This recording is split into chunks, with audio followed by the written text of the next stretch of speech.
5월은 계절이 좋은 계절이다가 보니까 산천이 전부 푸르고 날씨도 기가 막히게 좋아서 정말 너무너무 좋은 계절인 것 같아요. 어린이날도 있고 어버이날도 있고 스승의 날도 있고 가족들이 나들이 하기 가장 좋은 날들인 것 같아요. 하나님께서 우리에게 오늘 또 거룩한 5월의 주일을 지킴으로 하나님 사랑하는 성도 여러분 가정과 또 모든 범사에 하나님 넘치는 축복을 주시기를 축원드립니다. 이 아름다운 산야의 나무나 꽃도 다 그렇게 아름답지만 사실 그 나무가 지탱하고 나무가 건강하려면 어디가 건강해야 되느냐 하면 뿌리가 건강해야 된다. 뿌리가 썩으면 나무는 죽지 않습니까? 곁은 멀쩡한데 뿌리가 썩으면 오래가지 못하고 그 나무는 반드시 죽게 돼 있어요. 그래서 참 나무의 건강은 뿌리가 결정하듯이 우리 사람에게 건강은 육신도 건강해야 되지만 영육간에 강건해지기를 축복합니다. 육신도 건강하고 영혼도 영육간에 다 건강해야 이게 진짜 건강한 거예요. 나무의 뿌리가 중요하듯이 우리 영혼이 범사에 감사와 영광을 돌릴 수 있는 성령의 충만함이 있을 때 이 모든 것들이 가능해져요. 오늘은 이 로마서 11장의 20절 본문에는 높은 마음을 품지 말고 너는 세상 살면서 두려워하며 세상을 살아라. 첫 번째 이 말씀을 통해서 이 로마서 11장에는 이렇게 말씀이 흘러가고 있어요. 이스라엘 백성들을 원감람나무, 원래 감람나무, 그런데 이 원래의 감람나무가 주인이 의도하는 대로 열매를 맺거나 가지를 다 이제 내고 또 좋은 무언가를 보여줘야 되는데 이 원감람나무가 주인이 원하지 않는 열매도 맺지 아니하고 꽃도 피지 아니하고 그 주인이 어떻게 했냐면 안 되겠다 이거 잘라버리든지 찍어버린다는 거예요.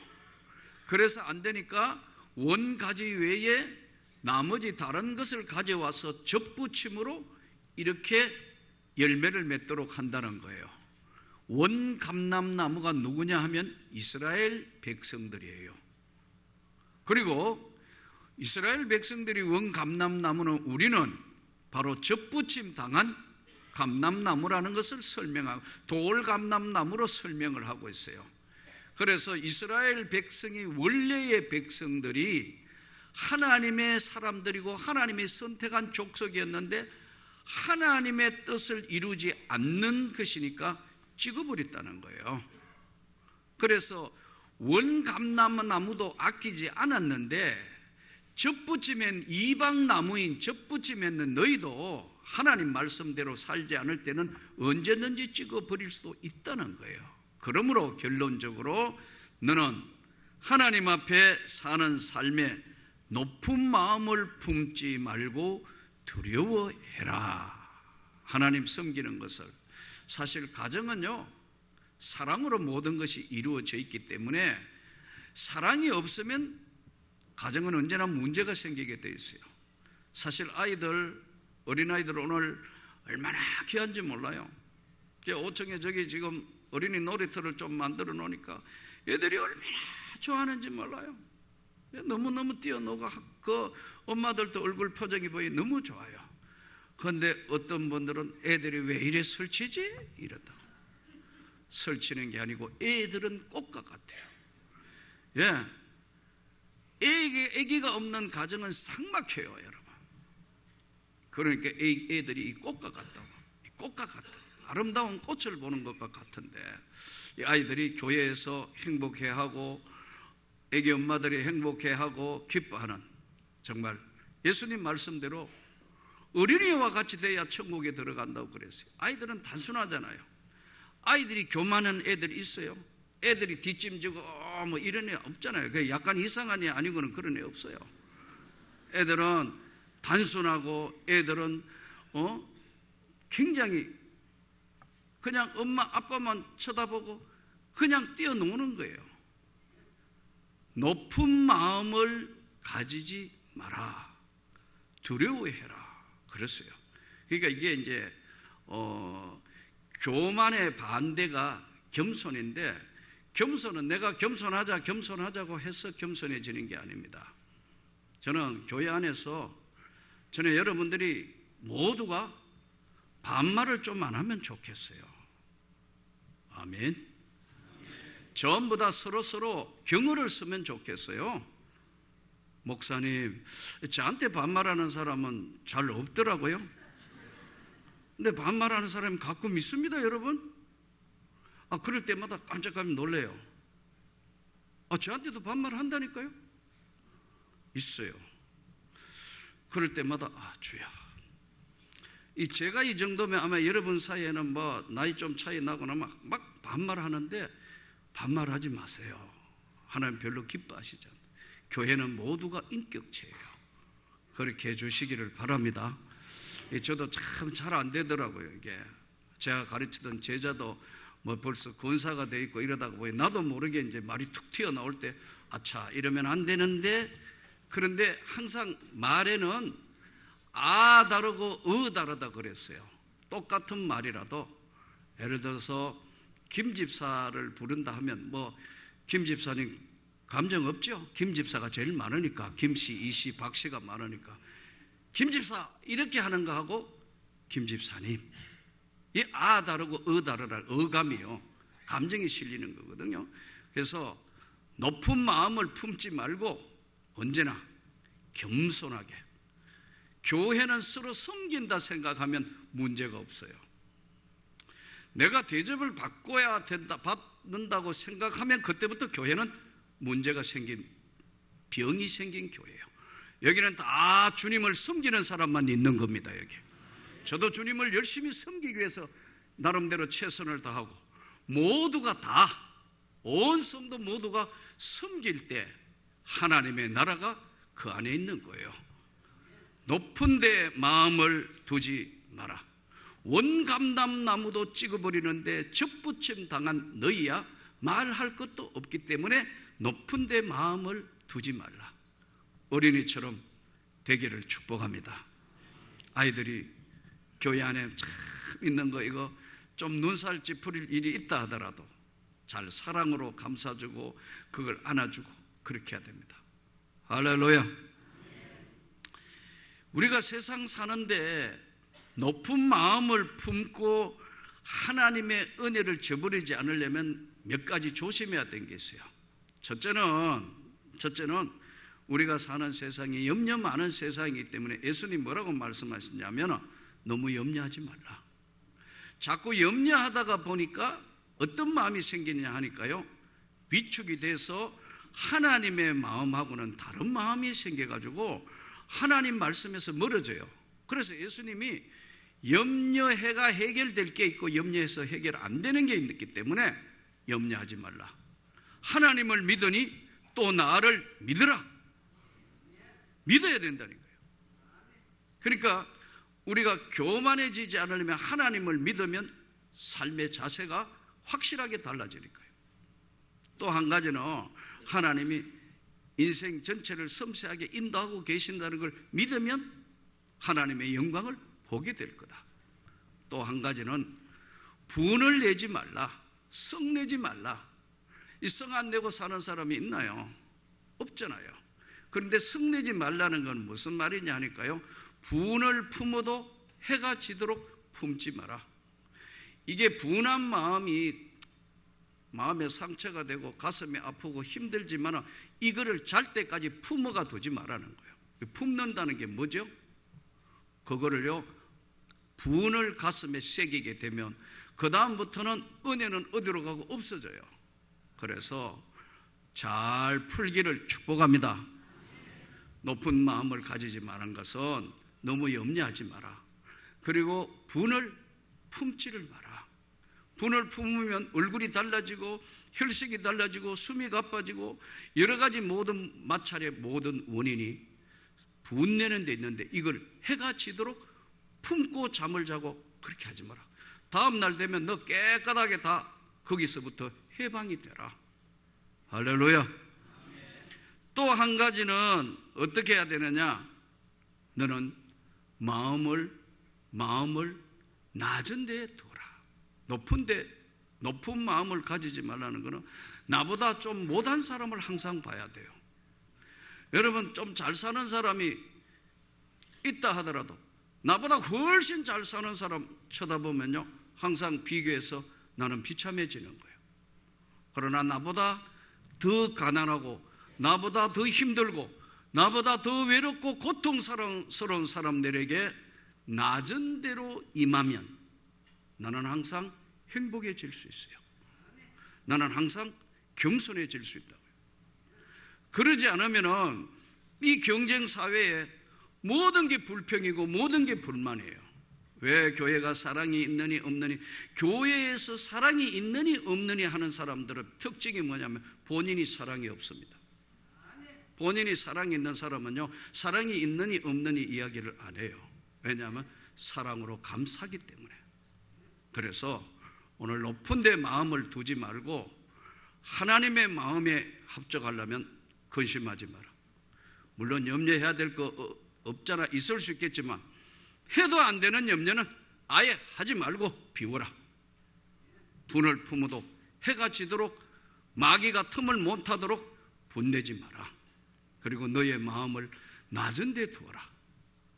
진짜 힘들고 어려운 사람들, 나보다 훨씬 어렵고 힘들고 고통스러운 사람에게 내가 작은 것이라도 손을 내밀며 도와주고 그 마음을 위로하는 낮은 데 처하면 하나님의 은혜가, 하나님의 축복이 저와 여러분에게 그대로 임하는 겁니다.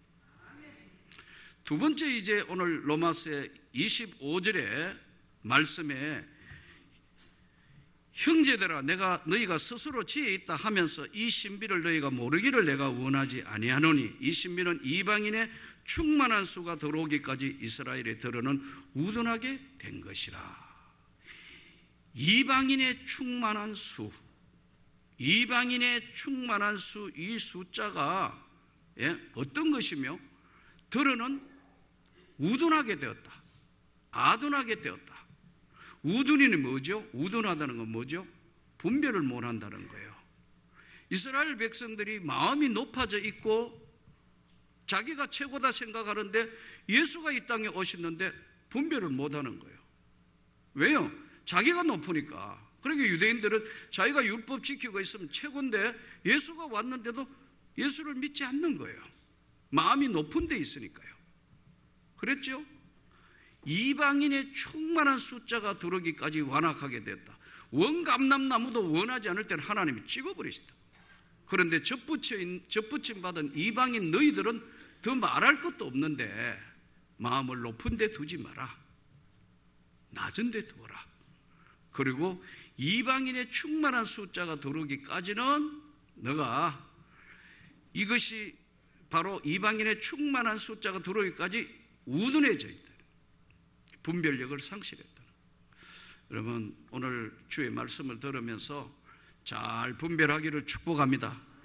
꼭 이상한 게, 여기 오늘 본문에 이 이방인의 충만한 숫자, 이거를 요한계시록 7장 4절에 보면은 하늘나라의 생명책에 기록되어 하나님의 나라에 들어온 14만 4천 들어보셨죠? 14만 4천 명. 또 요한계시록 14장 1절 4절에 보면은 1절 3절, 요한계시록 14장 1절 3절에 생명의 책에 기록되어 있는 14만 4천 명이 어린 양 앞에 찬양을 드리더라. 이 14만 4천 명 이방인의 충만한 숫자 들어오는 거, 이거를 가지고요 14만 4천 명이 자기들이 다 14만 4천 명이라고. 한국교회뿐만 아니라 세계 교회의 이단들의 특징이 뭐냐면 14만 4천 명이 자기 교파라고 그런다. 자기 교회, 자기 외에는 구원이 없다고 한다. 그래서 여러분이 이단이 되는 겁니다. 예수 그리스도를 믿음으로 말미암아 죄사함 받아 생명책에 기록되는 줄 믿습니다. 근데 이거를 흩어놔서 자기한테 와야 된다고. 이거 비밀이 돼요. 이 비밀을 알려지면 넌 거기서 명단이 빠진다. 다른 사람 전도회가 하나 들어오면 전도해야 그 명단에 들어온다. 전도 안 해도 명단에 있는 줄 믿습니다. 이게 비밀이니 뭐니 속이니 각 전 이단들이 거의 14만 4천 명 들고 들어온다. 거의 틀림없어요. 이방인의 충만한 숫자가 들어오기까지 이스라엘 백성들이 높은 마음을 가지고 있어서 하나님의 은혜를 저버렸다. 왜 높은 마음을 가지면 그렇게 되면 분별력을 상실한다 그랬죠. 분별력을 상실하면 뭐가 나올까요? 완악해진다. 고집이 세요. 도무지 다른 사람 이야기에 좋은 이야기를 안 받아들여요. 이거 좀 고치면 좋겠습니다. 못한다. 이거 좀 바꾸면 못한다. 다 이게 완악해지면 중심에 누가 서 있냐면 본인이 서 있기 때문에 완악해져 있다. 근데 본인만 모르는 거예요. 문제는 이방인의 충만한 숫자는 하나님의 은혜를 입은 자가 다 천국에 들어가는 거예요. 근데 이단들은 이 비밀이, 이건 비밀이기 때문에 자기 교파만 이 비밀이 있다 해서 다 하고, 교회에서도 제자 훈련 성경 공부 안 하는 사람이 밖에 무료로 성경 공부한다, 어디서 한다 얘가 거기 간다. 한 번은 카페에 보니까 이상한 사람들이 와서 자기들끼리 성경 공부하더라고. 옆으로 지나가면 척 보니까 이거 이단이야. 나가라고.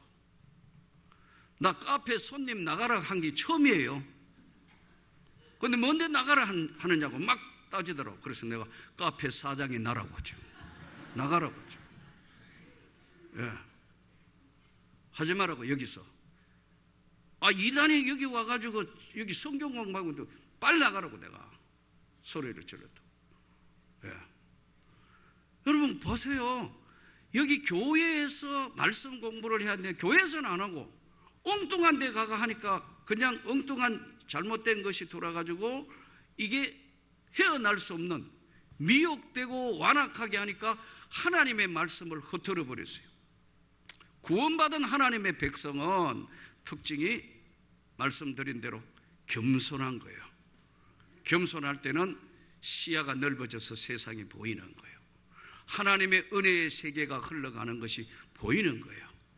그래서 끝까지 이방인의 충만한 숫자가 들어오기까지 구원받은 하나님의 백성은 끝까지 첫째도 겸손, 둘째도 겸손, 셋째도 겸손. 하나님의 교회는 모두가 섬기는데 하나님의 사랑이 있고 축복이 있어요. 누리려는 사람이 한 사람만 있어도 교회는 불편해지기 시작합니다. 그 사람 때문에 불편한, 자기 때문에 존재한다고 생각하기 때문에 이 교회는 주님의 교회인 줄 믿습니다. 다 섬기다. 목사도 주님 앞에 충성을 하고 최선을 다해 섬기고, 모든 성도들이 다 교사로, 찬양대로 이와 같이 찬양 봉사로, 또 모든 식당에 모두가 봉사하고 청소하고 한 사람도 빠짐없이 섬길 때 높이 있지 않고 낮은 자리에 있을 때는 모든 사물들이 정상 제자리에 있는 게 보입니다. 그러나 여러분, 섬김이 없어지면 그 다음에는 뭐가 나타나느냐 하니까요, 누가 높으냐. 예수님 제자들도 그랬어요. 누가 큰 고을을 차지하며 죽어서 어떻게 되느냐. 예수님이 지금 십자가 지셔서 돌아가실 판인데 서로 누가 크냐고 다툼을 하는 거예요. 이것은 높은 마음을 가지면 그렇게 될 수밖에 없다는 것에 문제가 있어요. 끝까지 겸손하게 우둔해지지 않도록 하나님 말씀 앞에 똑바로 서서 섬김의 자세를 할 수 있기를 바랍니다. 반말하지 말고요, 부드럽게 말할 때도 겸손하게. 그게 인격이고 그게 하나님의 축복입니다. 그렇게 하시기를 주의 이름으로 축복합니다. 하나님의 은사와 부르심에는 후회하심이 없느니라. 28절 29절 말씀을 다시 여러분 한번 보시기 바랍니다. 복음으로 하면 그들이 너희로 말미암아 원수된 자요, 택하심으로 하면 조상들로 말미암아 사랑을 입은 자라. 하나님의 은사와 부르심에는 후회하심이 없느니라. 우리 어린이들을 믿음으로 잘 양육하시기를 다시 한번 축복합니다. 나는 여러분의 가정에, 정말 성도 여러분의 가정에 가정 예배가 회복됐으면 좋겠어요. 저희도 매 자주 못 드립니다. 사실 뭐 바쁘다가 보니 저 바쁘고 뭐 이리 바쁘고 뭐 다 서로. 그런데 꼭 어려움이나 힘듦이 있을 때는 다 모여서 가정 예배를 한다고. 이 가정 예배가 아무것도 아닌 것 같지만 아이들을 믿음으로 양육하는 데는 하나님이 기억하시는 것이 가정 예배예요. 그래서 여러분 어렵더라도 여러분들이 가정에 정말 가정 예배가 이 가정의 달에 회복되고 하나님의 은사와 부르시면은 하나님은 후회하시는 일을 절대로 하시지 않는다. 하나님의 사랑과 가장 닮은 것이 뭐냐? 어머니의 사랑이라고.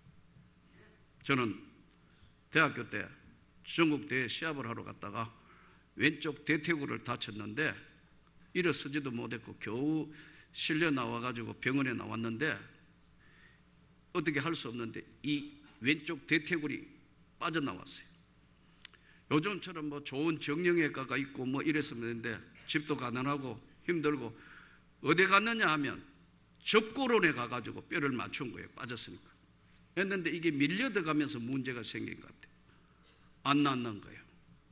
그래서 너무너무 아프고 통증이 오는데 할 수 없이 6개월을 지팡이를 짚고 다녔어요. 옆에 이렇게 하다가 이제 나중에 한쪽 짚고, 아들이 장애가 온 장애인이 됐단 말이에요. 너무 힘들다. 제일 힘든 게 뭐냐면 화장실에 가서 이 지금처럼 수세식 화장실이 아니니까 그 경상도 말로 변소, 이거 다리 뻗고 그러니까 이게 진짜 바지 내려야 되고 이거 힘든, 너무너무 고통스러운 거예요. 근데 이제 뭐 의에 낫지도 않고 그래서 장애 입어서 이제 이거 6개월을 지팡이를 거의 짚다시피 했으니까. 근데 다 뭐 이제 뭐 안 나왔으면 어떻게 뭐 안 낫는 거로 해서 이제 장애인이 되는 것처럼 됐는데 포기를 안 하는 사람이 누구냐면 우리 어머니예요. 그러니까 어디 이상한 침 놓는 데 가가지고 이 조그마한 그릇 피 뽑는 거 요만한 그릇인데 뿅 하면 피가 쭉 나와. 침 놓고 피 뽑는데 그거 많이 뽑히니까 어지러워요. 피를 많이 뽑으니까. 근데 이놈아 나서야 되니까 해가지고 거기 가가지고 계속 일주일에 2번씩 피 뽑죠. 거기다가 이게 이제 뼈가 잘 붙으라고 바닷가에 게 말고 집에 멍멍 게 막창자 꼬리를 그거를 삼배에 짜가지고 소주에다가 담가 놓으면 그 안에 어늘어늘한 게 그게 빠져나온대요. 그게 악교질처럼 뼈를 붙이는 데는 최고다고 우리 어머니가 어디 가서 한방에 들은지 어디 민간요법에 들은지 그걸 해가지고 계속 가져가고 먹으라는 거예요. 안 먹을 수 없어가 아마 내 정확하게 모르는데 게 막창자 꼬리를 아마 30마리에서 50마리는 먹었을 거예요. 나서야 되니까. 근데 그게 비린내 나면 얼마나 그한지 코를 쥐고 마신대. 어느 날은 못 먹겠다 하니까 이놈이 하는데 그렇게 정성을 다해서 어머니가 잘라주는데 내가 너무 역겹다고 못 먹겠다. 이놈이 하는데 나는 그때 어머니 눈물을 본 거예요. 나는 눈물의 소리가 있다는 걸 그때 알았어요. 이놈이, 나는 사실 뭐 5째 아들이고 뭐 우리 집에 우수로 태어났으니까 있으나 마나한가 이거는 뭐 그런 거예요. 그런데 나는 그렇게 살아왔고 그렇게 했는데 이놈이 하는데 어머니가 눈물을 흘리면서 이놈이 하는데 어머니 눈물을 보니까 눈물의 소리가 있다는 걸 알았다니까. 눈물을 이놈이 하는데 알았어요. 어머니 벌컥벌컥 마신다고. 세월이 지나고 나았어요. 낳은 그해 전국대 가을에 가서 다시 전국대 시합을 했는데 좋은 성적을 거두게 하더라고. 지나온 삶을 돌아보니까 아무리 봐도 그 피를 빼가 나선 것도 아닌 것 같고, 개를 아무리 잡아 먹어가 막창자를 빼가지고 먹어도 그깟 낫는 거는 난 지금 와서 생각해 안 믿어요. 그러나 하나님의 은혜로 어머니의 정성에 눈물 내 이놈이 하는데 알아서 참 오늘 여러분들이 다 내 어머니 아니고 여러분의 모든 어머니가 그랬을 거예요. 하나님 앞에 우리가 정말 은사와 부르시면 하나님의 사랑에는 하나님은 후회하시지 않는다. 끝까지 부모에게 효도하고 멋있는 인생을 살아드릴 수 있기를 주의 이름으로 축복합니다.